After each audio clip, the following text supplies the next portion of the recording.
SUSE 2016, acesso direto, questão sobre um tema que também cai demais na prova dessa banca, que é cuidados paliativos. Cuidados paliativos de geriatria cai bastante.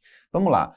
Questão 2016. Um médico foi chamado por familiares para uma visita domiciliar a uma paciente de 59 anos com câncer de mama e metástase ósseas, ou seja, tem uma doença grave, crônica, avançada, sem possibilidade de cura e que coloca em risco a vida do paciente, que vai limitar o tempo de vida dela, então tem perfeita indicação de cuidados paliativos. Sofrendo dores intensas relacionadas ao quadro que cediam parcialmente ao uso de paracetamol ou codeína. Há 3 dias foi prescrito pelo médico oncologista morfina por via oral a cada 6 horas.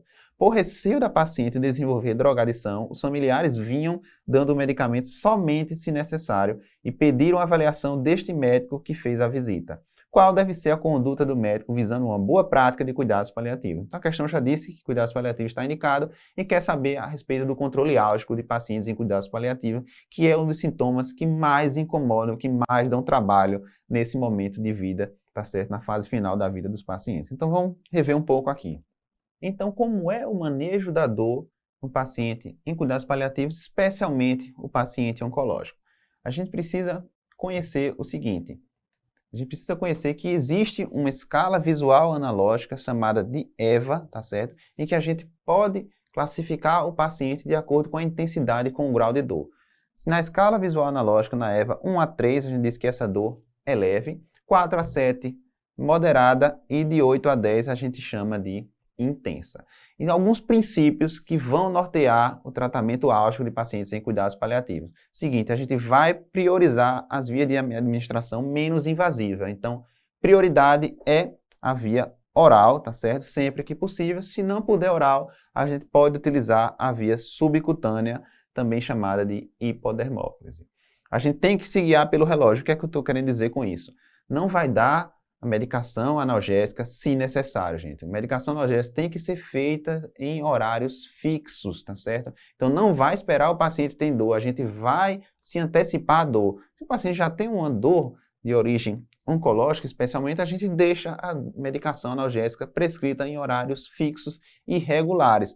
Mas a gente também deixa medicação, se necessário, que nesse contexto a gente chama de resgate. Então, faz a medicação analgésica em horários fixos e deixa a possibilidade de resgate se o paciente tiver dor no intervalo entre uma dose e outra. O tratamento ele é individualizado, ou seja, não existe uma dose ideal genérica para todos os pacientes. Cada paciente vai ter uma dose ideal para ele, que a gente deve individualizar, deve titular aquela dose ideal para o controle de dor naquele paciente. A gente tem que ter atenção a alguns detalhes, especialmente aqui, aos efeitos colaterais dessas drogas, que tem muitos efeitos colaterais, a gente precisa se antecipar a eles e a gente precisa conhecer o princípio da escada analgésica da OMS, que quer dizer o seguinte: nos pacientes que têm dor leve, de 1 a 3, a gente vai utilizar analgésicos comuns, dipirona, paracetamol, anti-inflamatórios não esteroidais. Nos pacientes que têm dor moderada, tá certo? A gente vai utilizar opioides fracos, codeína e tramadol, e a gente vai associar esses opioides fracos aos analgésicos não opioides.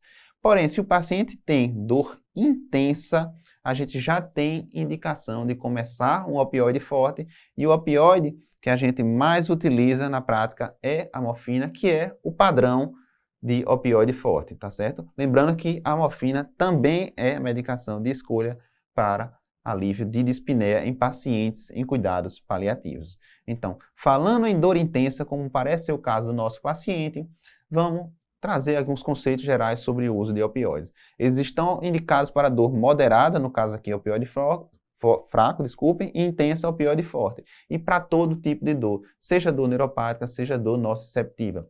O opioide ele ainda tem um efeito tranquilizante, ele tem um efeito sedativo e hipnótico que pode ajudar no controle da dor. Outro princípio, a gente deve evitar a associação de 2 opioides. Por quê? Porque eles podem competir pelo mesmo receptor. Então, não é recomendado associar opioides diferentes. A gente escolhe um opioide e segue com ele ajustando a dose. Dor aguda, a gente vai fazer droga de meia-vida curta, de liberação curta, e não droga de liberação prolongada. Porque se o doente está com dor, ele quer que aquela dor seja aliviada o mais rápido possível. A gente não vai começar uma droga que tem um início de ação após 2, 3, 4 horas, por exemplo.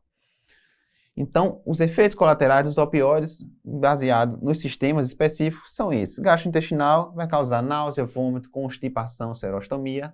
Sintomas autonômicos, retenção urinária, retenção fecal, hipotensão postural. Sistema nervoso central pode causar sonolência, alucinações, delírio, convulsões, tá certo? Mioclonias.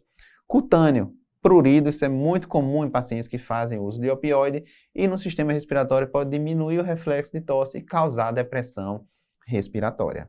Então vamos lá, voltando aqui para o nosso paciente.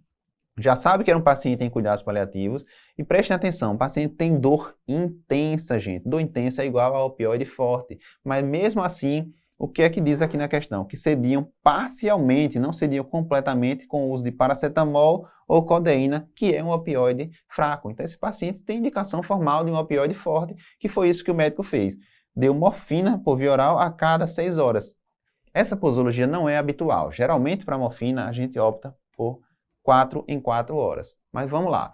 O médico prescreveu 6 em 6 horas, mas a família teve medo de quê? Desenvolver drogadição, desenvolver dependência. Gente, existe o risco de dependência e drogadição por opioide. Isso é um problema crônico, um problema de saúde pública, por exemplo, nos Estados Unidos. Existe, mas isso, em geral, é para pacientes que têm uma sobrevida longa, para pacientes que não têm dor de origem oncológica, que não estão em cuidados paliativos. Esse paciente tem um prognóstico muito reservado, ela não vai viver muito tempo, então isso não é uma preocupação para a gente nesse cenário, tá certo? Então a gente não vai se preocupar com dependência, com drogadição, a gente vai se preocupar com o alívio da dor, com o conforto dessa paciente nesse momento difícil. Então vamos lá responder nossa questão. Letra D, preferir anti-inflamatórios não esteroidais, não, anti-inflamatórios não esteroidais, é para dor de baixa intensidade a moderada, no caso moderada associada com opioide fraco. C. Substituir a morfina por dipirona via oral em intervalos regulares de forma alguma, né? Pelo amor de Deus, dor intensa e já é refratária a paracetamol e codeína. B. Preferir metadona por via oral em intervalos regulares à morfina. Gente, metadona ela é uma droga de difícil manejo, ela também é um opioide, mas ela é de difícil manejo, ela tem uma meia-vida muito imprevisível. Então a gente não vai utilizar a metadona nesse caso, porque para manejar a metadona precisa ter muita experiência com essa droga, ela tem uma série de interações, tem uma meia-vida que pode variar de poucas horas até alguns dias, então se o doente precisa de uma droga de meia-vida curta, de liberação rápida para poder aliviar a dor que está intensa naquele momento. Então não vai preferir metadona e a gente vai insistir em uso da morfina conforme a prescrição do médico, que é o que a gente deve sempre fazer. Por isso nossa resposta, letra A, insistir no uso da morfina.